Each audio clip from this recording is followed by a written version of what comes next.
Hi everyone. Today we are listening to the author of a newly released novel. It's a fantastic book. There is espionage and PLA, there is a lot of tech, and imagine that, a nice and friendly CCP chairman working together with the Americans, helping them to solve a problem. How wonderful is that? We also have Bitcoin, so join me in listening to this very interesting person.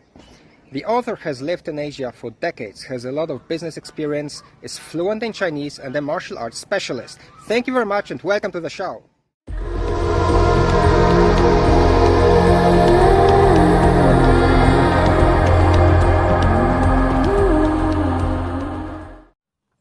Hi everyone. Today we have a new guest on the show. It's Christopher Bates. He's an author of a fantastic, really fascinating novel. So today we'll talk more about literature and discuss his background and more details about the book. Chris, welcome to the show. Thank you, Richard. Good. Could you please tell us a little bit about yourself and your background? Sure. I was raised by parents who were interested in Japan quite a bit. They collected antiques, Japanese antiques, lived in a Japanese style home. My father was an international businessman, and teenage rebellion. I focused on China in my academic studies and took a bachelor's degree in Asia studies, focused on China. And the senior year of that program, I went to Taiwan to study at Donghai University. So this was 1976. And at that time, the Cultural Revolution was still on in China. Americans couldn't legally go to China, nor would it have been safe to do so. So Taiwan was where I came, and it was a wonderful experience. I met my future wife, and we've been married now for going on 45 years. Um, but I followed that up with a master's degree in international management, and in 1979 was sent to Singapore with a U.S. company as managing director for Asia, ultimately selling industrial products. Those would be welding and cutting tools. So, 12 years with them in Singapore and in Taiwan, and then I set up my own. Well, I actually worked for a year and a half with a German industrial design consulting company, and you can remember in the novel perhaps how that fed into the story. And then set up my own business intelligence consulting company, doing work across the region. About half my projects were in China, and the rest throughout Southeast Asia. And this was for a variety of industries, including uh, soft drinks, confection, pharmaceuticals, semiconductor specialty gases, snowmobiles, etc., doing market entry studies and competitive studies for various clients. Um, that business came to an end as China tightened up on such activities, and I went into headhunting, into executive search. And so the last 12 years of my career was done there. And that's really where I got a deeper exposure, I would say, to some of the technology components that fed its way into my novel. Um, I worked a lot on semiconductor and software related searches for executives. I had to understand, their business and their business model and the state of the art in those industries. And I placed a number of people for famous semiconductor companies, ARM and TSMC, Freescale, and so on. And so that was where I was really getting interested in and learning about semiconductor manufacturing processes, and so on. And I retired from Heidrick and Struggles as their partner in charge of the Taiwan office in 2016, with the goal of writing more, and also I failed to mention that my personal interest in Asia was from training in Asian martial arts, starting with Burmese Bando, and then eventually deeper into Chinese arts. And so that's something I've been doing for going on 50 years now. And I wanted to continue training, studying, and teaching that. So that's sort of in a nutshell my background. Yeah, I have to say it's kind of obvious in the book. The book is absolutely fascinating. I have to say, I read or rather listen a lot because it's audible. So I listen to books, and I listen to at least 2 or 3 novels a month, and Hmm. some of them also, in Asia. But I haven't been prepared for anything like that. I have to say the plot is absolutely mind-boggling. Like nobody can expect what comes at us. Yeah, I mean, it's absolutely insane. The ending is just, I mean, that's just mind blowing. And then, yeah, familiarity with Asia, and I would say even like a little thing that also caught my attention. The pronunciation is correct. I mean, obviously, the narrator knows he's familiar with Chinese, right? Yeah, So I speak and read and have done published translations of Mandarin. Yeah. okay, so really the pronunciation, everything is correct, and yeah, there is so many areas that you mentioned. So okay, we know your background a little bit. So how did you come up with the idea? Like has it developed over years or decades? Or it's really fascinating. Indeed, it did percolate over decades. I should mention that the title "Rise of the Water Margin" incorporates the term water margin, and water margin is a term used to translate a famous Chinese novel from the 15th century, Shui Hu Zhuan, which is translated as Pearl Buck's translation was called "All Men Are Brothers." Other translations have been called "Tales of the Water Margin." Um, and another translation is of it is "Heroes of the Marsh." And this is a very complex sort of Robin Hood esque tale written in the 15th century about brigands and mercenaries and warriors who had been done wrong by the emperor or his minions and coalesce at a mountain redoubt above a marsh and cause trouble for the emperor's forces and so forth, trying to bring down the corruption. And eventually, the emperor reaches out to them, and they are co-opted back into the emperor's forces. But uh, there's a thread of story in that. I mean, it's another one of these Chinese novels like Sangguo Yanyi, which has a cast of thousands, and it's very hard to keep track of everybody. But there is a thread about an Imperial Guards soldier, Lin Chung, who is sort of framed by the general, by the marshal of the region, so that the marshal's son can go after Lin Chung's wife. And I had bought a book around 1986, 87 in China, which was a sort of you don't call them comic books, but it was it was a graphic novel for kids of that Lin Chung story and getting caught at the White Tiger Sanctum. And I would read it to my daughter for bedtime story.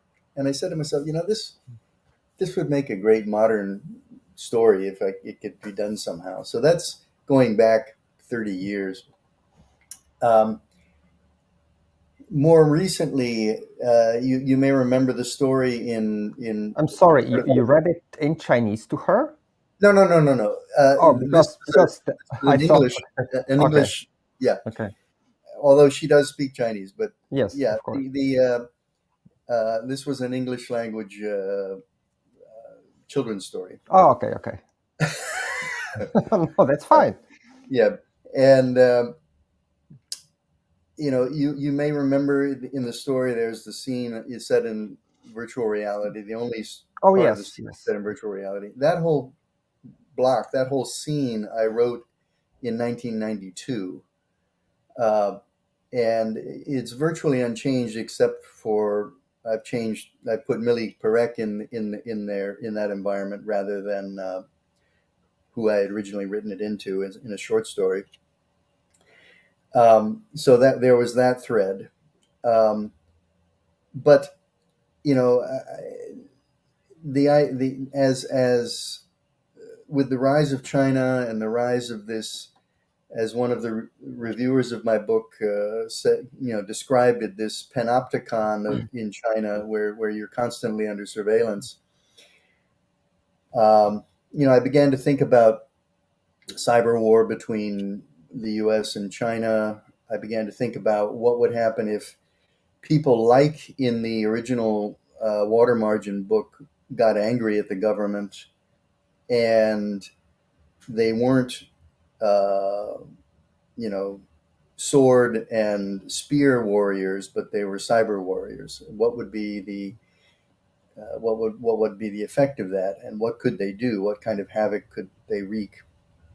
Um, but I realized that wasn't enough, and I wanted it to eventually the Shui Hu Zhuan, the water margin story, to eventually collide with what's happening with in the U.S. and in the U.S. and that would add a lot more tension. So there were a number of threads there. Uh, uh, of course, you've read about the Stuxnet virus. If not outside of my book, then you've read a little bit Yes. about it in my book and how that was done. Uh, and I wanted to do something that was a bit more ubiquitous than Stuxnet. So again, I created a strategy for that. Generally speaking, I mean, in terms of the technology bits, I would do quite a bit of reading around uh, how attribution is done now by intelligence agencies, or how was the Stuxnet inserted, and then I would try to think, okay, if I were to do this now, how would I go about it? What would be the best way to do this? Um, and then I would create the story around that. I did actually go into Chat GPT and describe the story to Chat GPT and asked it uh, what it thought about the idea of using memetics for attribution, and it said, "Good idea, worth looking at." So yeah, I'm pleased with the way the technology comes out, and I think I've made it accessible to readers as well. I have to say that the two, how should I say, the two things I didn't like too much, I have to address the two shortcomings. One Hmm. thing was, you just mentioned a few minutes ago this Chinese novel and the thousands of characters. I have to say the Chinese names are really Right. difficult to remember. There is a huge cast of all kind of different characters. That's Yeah. the one thing, especially that was worse for me because I was listening. So when you read it, it's Hmm. definitely easier. When you listen to the book, that's Hmm. definitely a disadvantage. And the other thing I thought, and maybe you wrote it some time ago, but in current China, I think that level of opposition is, I don't think it's possible. So these are the two kind of things that I found a little bit, one difficult to follow, the other one kind of impossible nowadays. Right.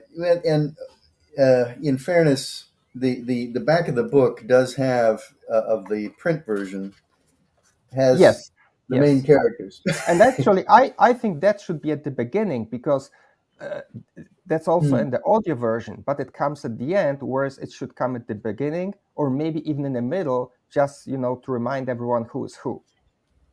And yeah, the other problem is that when Audible and some of these other services picked up the Audible book, the spoken version, They don't list the chapters as I have presented the files, and I thought they would, so that I thought that at the end there would be a something people could click on that said main characters and then the names of the characters, so that if they had a question, they could go directly to that. Yeah, And the exactly. Audible file doesn't. It just has like Yes, 36 yes. or 73, whatever. It's a disappointing limitation. Regarding the other question of China and this not being possible in the state that China is in right now, um, yeah, I believe that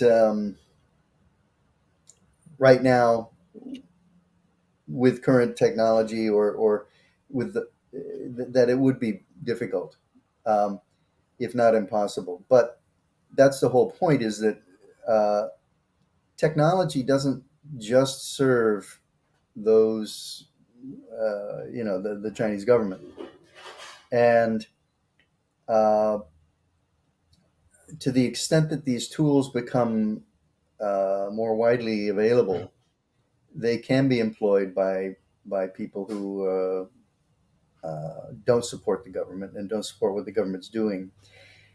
Um, the other thing is that um, well, I was kind of lost my thread of thought there, but You're talking about the technology and that it serves both sides. right. The again, I wanted to conceive of a situation where the technology enabled this kind of protests and so forth. The rise of the Green Guards, Yeah. as an example, we all know who the Red Guards were, being motivated by Mao to take out his rivals during the Cultural Revolution, and they just these rabid bands of people who were believing in him and waving his red book. So, it's if a Chinese person were to say to me, "Oh, this can't happen in China because the Chinese masses don't do that," well, they do. So then it's just a question of who's motivating them and how. And uh, you know, the as we ultimately learn, it isn't a state actor that's doing this, that's motivating them and paying for it. Uh, it's a very slippery, evasive, elusive, I should say, actor that's doing it.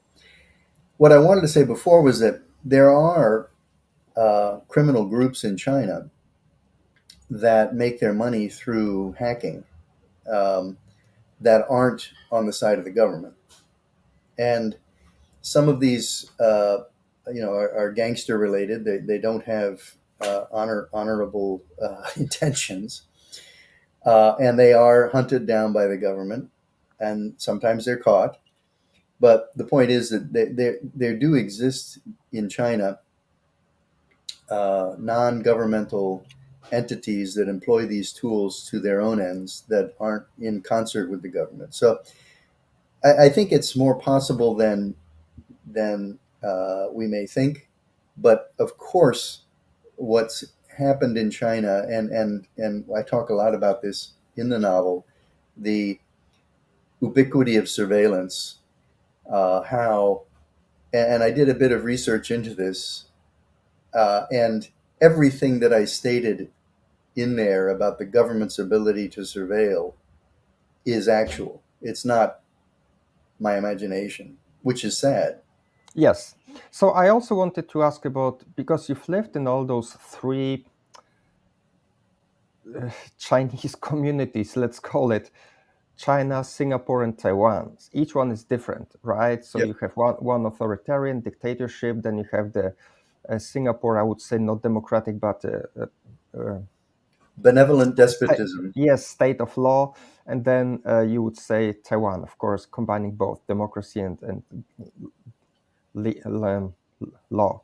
Then what's your experience? Okay, we discussed kind of China a little bit, but a question would be, for example, nowadays the rich Chinese, they they move or reallocate their money to Singapore. Why not Taiwan? What do you think is the difference between Singapore? Now let's more in geostrategic or financial terms. The difference between Singapore and Taiwan. Why didn't Taiwan catch up? Why is it kind of on the sidelines and everybody moves either from US, the rich crypto guys when they abandon US citizenship? Why do they all go to Singapore? Why not to Taiwan?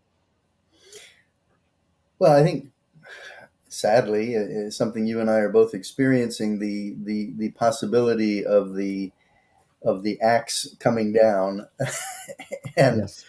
what would happen to asset values in Taiwan, real assets. Uh, if you had invested in stocks and shares in the local market, anything uh, like that will be impacted drastically for the worse.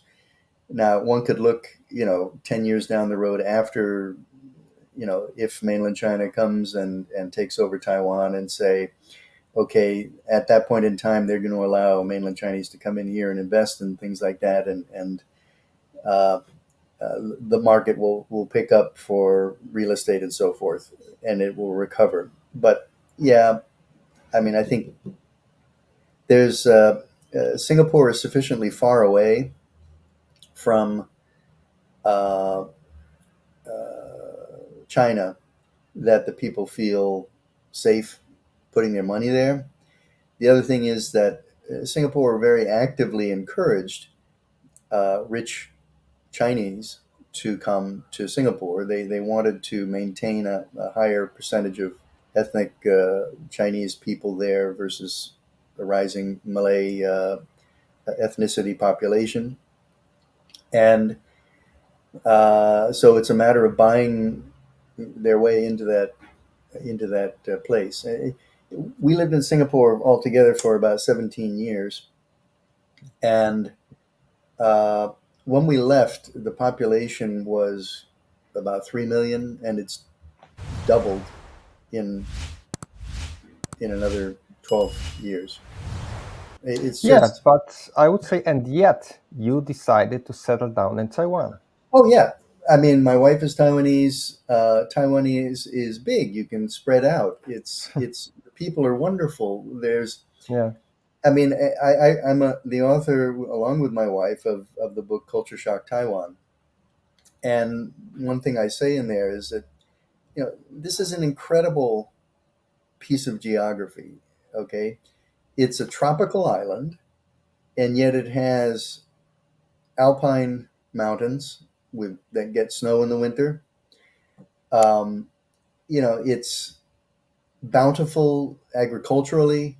Uh, the people are warm and friendly, Tolerant, open-minded, yes. tolerant and open-minded. Westernized, all perfect. That's one thing I when at the end of the 2016 U.S. election in November, I woke up and I saw that Hillary Clinton had not won, and I wrote on Facebook. I said, "This morning I woke up in a country with an elected female president, a country that has a national healthcare system that works, a country where they can debate tough issues without going out into the weeds of religion and all this stuff and get things done."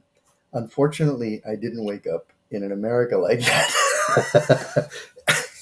Yeah, I mean, there are issues in Taiwan. There are weaknesses and chinks in the armor, as it were, and things that will make it very hard for Taiwan to resist uh, the encroachments and pressure of China.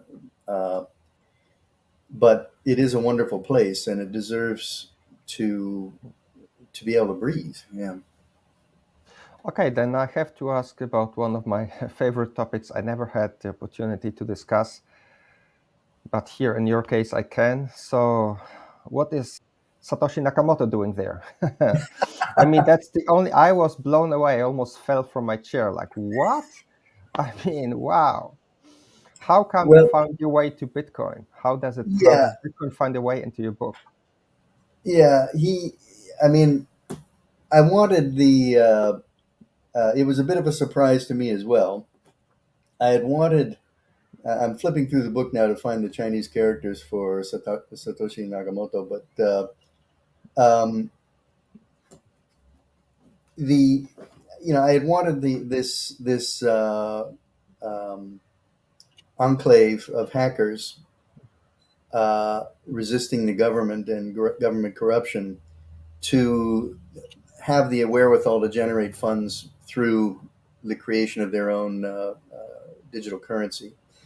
And hence, they were at this abandoned Chinese ghost city that was along an estuary where there was a power plant uh, that a benefactor had invested in this city, and it hadn't taken off. So they're using that energy to uh, to mine Bitcoin or the equivalent. Um, but I almost fell off my chair too, because Wang Lun is the character who heads up this band of hackers. And in the original Water Margin book, his sobriquet is the White Clad Scholar. Uh, and when I decided to do a little research into Bitcoin, and I saw the whole mystery behind, or I had read about the mystery behind Satoshi Nakamoto. But I said, okay, let me go into this a little deeper. And when I saw Satoshi Nakamoto's name in Chinese characters, I almost fell off my chair because it fit very nicely with Wang Lun's sobriquet of the White Clad Scholar. So, I had him be a Chinese PhD student who had gone to Japan and written this paper about uh, blockchain.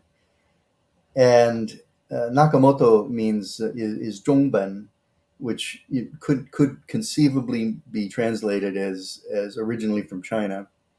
And then Zhishi, I think it was, is the other character of this wise scholar. So it just fit so nicely. And because, at least at that point in history, when I was writing it a couple of years ago, the real Satoshi Nakamoto hadn't been outed, and I still have doubts as to whether the people who are raising their hands are the real person anyway. So to me, it still works. Great. Okay, now it's a spoiler, so maybe we can discuss the ending of the book. I want to ask you about how did you come up with Gaia showing up, and then the people talking kind of to the earth and to a higher being. How did this come up? It was absolutely mind blowing. Well, yeah, it is a bit of a spoiler, but uh, I'm kind of willing to talk about it now. I mean, the whole AGI and Gaia thing. Um, Originally, I wanted the Sorry, AGI, what is AGI? the artificial general intelligence, Okay, good. Okay, or I as wanted to I clarify. call Yes. it, the emergent intelligence. Yes. Um, I wanted it to seek some higher purpose, and uh, I toyed around with with variations of that in my mind, but I ultimately felt that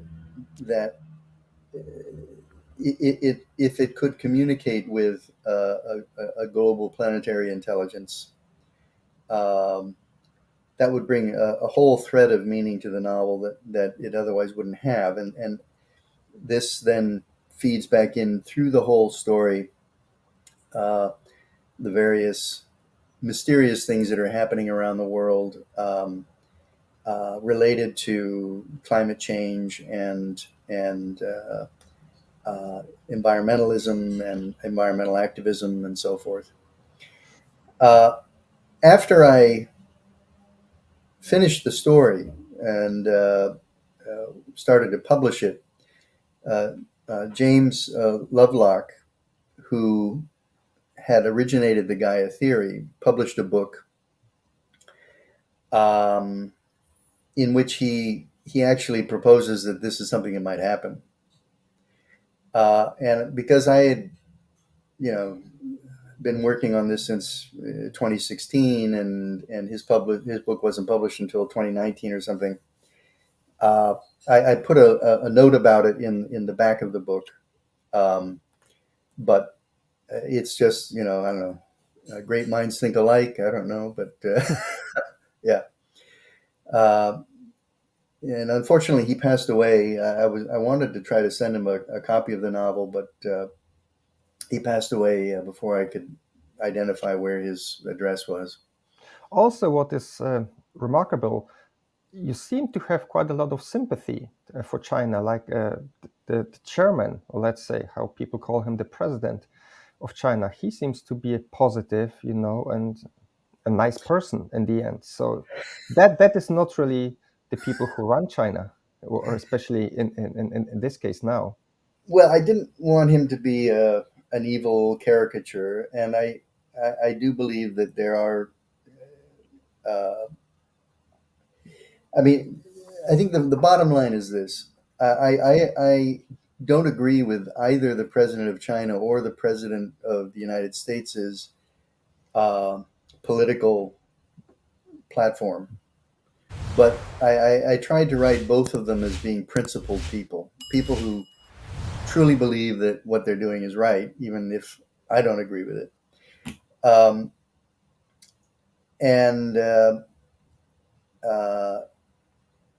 he's a character who sees the efforts to make China better, make China stronger, are reduced by corruption and malfeasance and things like that, and wants to eliminate that. Um, we don't get any indication whether or not he would ever relax the restrictions that are placed upon the polity, but um, he does feel that. And when you go to China and you read these manifestos and Xi Jinping thought and stuff like that, they talk about democracy, but clearly they have a very different definition of it. Yes. And so I wanted to express, what he's thinking about vis-a-vis that. Yeah, and the threat of Taiwan, that it represents this truly democratic forum, the first time in the history of a Chinese majority polity to have that happen. I mean, it didn't happen in Hong Kong or Macau, didn't happen in Singapore, certainly hasn't happened in China, where you've got the transition from a uh, uh, ruling party, really, to an opposition party, and then back to the original party peacefully through the ballot box, and with active political participation. And so this is one thing that's remarkable about Taiwan, wonderful about Taiwan, and people need to understand when the debate comes up about should we defend Taiwan against China. My last question: is there a second novel in the working? Well, I mean, certainly I've left open the suggestion at the end where Lin Chung and this American presidential advisor Nancy Nilsson, have a tender moment. I haven't even begun to think about that. I've got other things on the works right now. I've finished a translation of this book, which is about my teacher Hong Yixiang, and that will be published by a U.S. publisher in the fall this year, under the title "Blurred Borders" or "Blurred Boundaries." Um, and then I'm working on a translation of a 6-volume Chinese wuxia novel from the 1920s. I've already translated volume 1, and some of that was published in a journal. Uh, I've got a screenplay that I've sent out to some movie people. and that's an interesting story that I wrote a long time ago, but I've updated it and repositioned it in Taiwan now. So for the rise of the water margin, I don't know. It took a lot. It was percolating for a long time, and it took a long time to write it. And I hope more people will be exposed to it. But as for part two, we'll see. Great. Okay. I thank you for your time, Chris. I have to say the novel is fantastic. Everyone who's interested in Asia, definitely read it. It's really great. It's worth your time. Thank you Thank for you so writing much. it. It's really great. Thank you so much. Thank you very Appreciate much, it. Chris.